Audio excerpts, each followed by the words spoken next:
Welcome to Hazy 2 Clear TV from Buffalo, New York.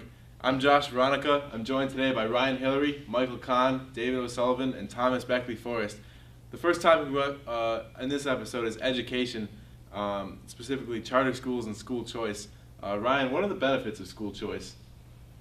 For school choice, it allows students that would be in an impoverished area to then better themselves and go to a better school. And especially in Buffalo, where there's some schools that are getting numbers where 20% of the kids are graduating, compared to a technical school, for instance, in Buffalo, it is a much higher graduation rate, or like a charter school in our city. And Michael, what are the negatives of school choice? None, of course, Josh. It's all positive. Well, I mean, I guess there's some negatives in terms of then you'll have some schools that are concentrated with really bad performing kids. But right now, like in New York City, the public schools are failing. In Buffalo, we have a 47% graduation rate. So it's basically a disaster. And by the way, Eric Holder and Bill de Blasio in New York and all the politicians who are against school choice all send their kids to nice private schools where they excel in education. But in terms of but then they want all the poor kids to go to the crappy public schools that fail America. So I think it's a really good idea, and we should at least try it, but no one's trying it because of, I guess, this fear that the Democratic stronghold, the public sector unions, will get a little hurt by it. And so that's why nothing can be done on this, because the Democrats are beholden to the public sector teacher unions. I agree with Michael and Ryan. I think this is a very good thing. You know, I live in Buffalo, the city where, you know, schools aren't as good. And if my parents couldn't afford to send me to a nice private school where I can get a good education, I'd be forced to go, you know, like McKinley or Bennett, where the schools are suffering right now. So I really agree that this is something we should try.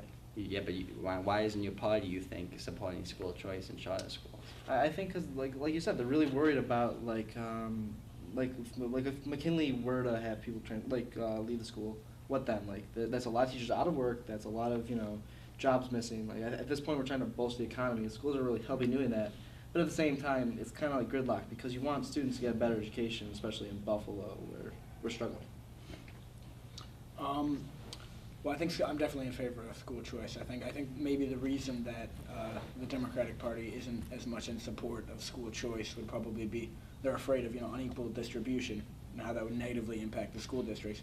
I think the solution to that is, I don't know, like maybe just better funding for the whole system, but that would just kind of raise the kind of level of quality, so you're not risking kind of the catastrophes and kind of like just low quality of schooling, even with unequal distribution, because I mean students should be able to choose wherever they think is best for them, like the best pick, so they should have good options across the board. It shouldn't be a risk of like unbalancing the whole system just because there's school choice. Right. Now, one of the main arguments against charter schools is that these students who want to further pursue their education, be in the best environment possible, all move to these charter schools. So the question becomes, what happens to those public schools when all those kids are removed from it? How would you respond to that? Well, I mean, competition generally helps the situation. There'll be more charter schools, and maybe the public schools won't have as much of an influence as they do now, and there may not be a lot. And by the way, some public schools are successful, like in the Williamsville area where I live, or Amherst. So those will still be fine, but the crappy ones, as we mentioned, but you can't, like,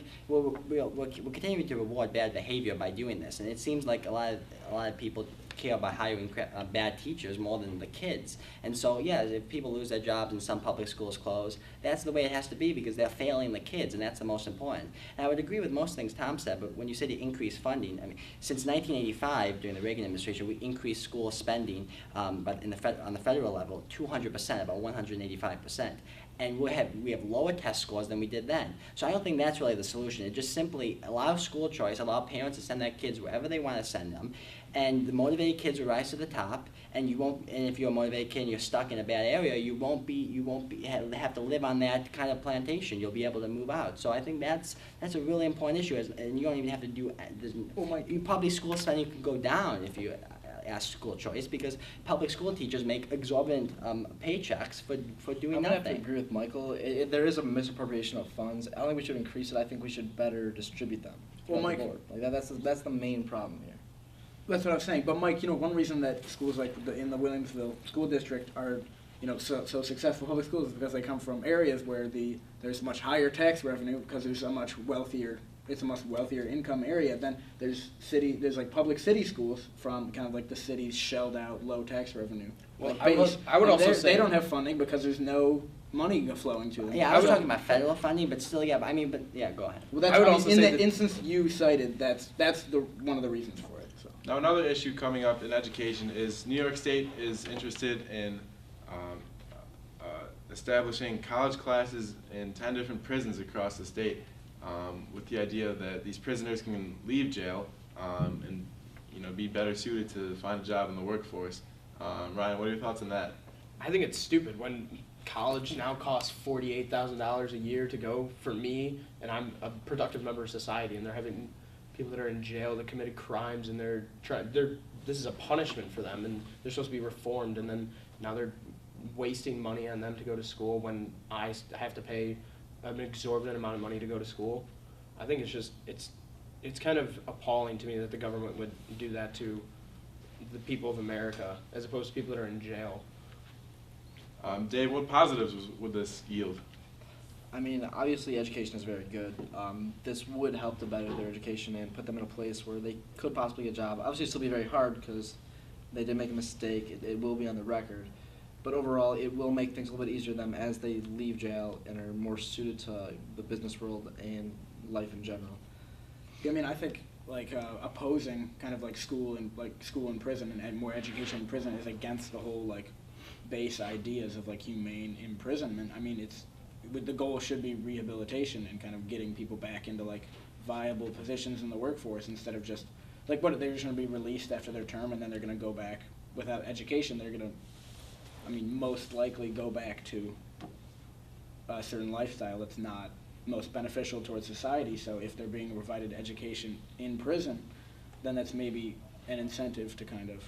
You really need to think, continue. if they were to get an education like this before they made a mistake, would they still be in this situation? Because we come from, parents that will be able to afford us to send to college or be able to put us in a great place like this, and we've obviously made good decisions. We're not, going on, doing crimes or anything so you can really, look at that. If they had parents who were able to afford, would they? Well, paying for the education, though, is a Well, I difference. mean- Someone was No, talking but about in college. I think that is a problem that tuition is so ridiculous and the cost of sending a kid to college is so ridiculous now. But I don't think that's something that should be put on the convicts. I think that's something put on kind of just the state of the system. I don't think that's something that convicts can help. And I think college and prison is beneficial towards society as a So whole. then, asking you on a personal level, coming up, you're going to be going to college soon, Yeah. and you'll also be paying a great I sum of definitely money. probably have to take out loans. Isn't it kind of annoying that the money that could be going towards you and you're a productive member of society, you're a smart kid, and it's going to people that are in jail? So you're saying we should redistribute the funds that are being.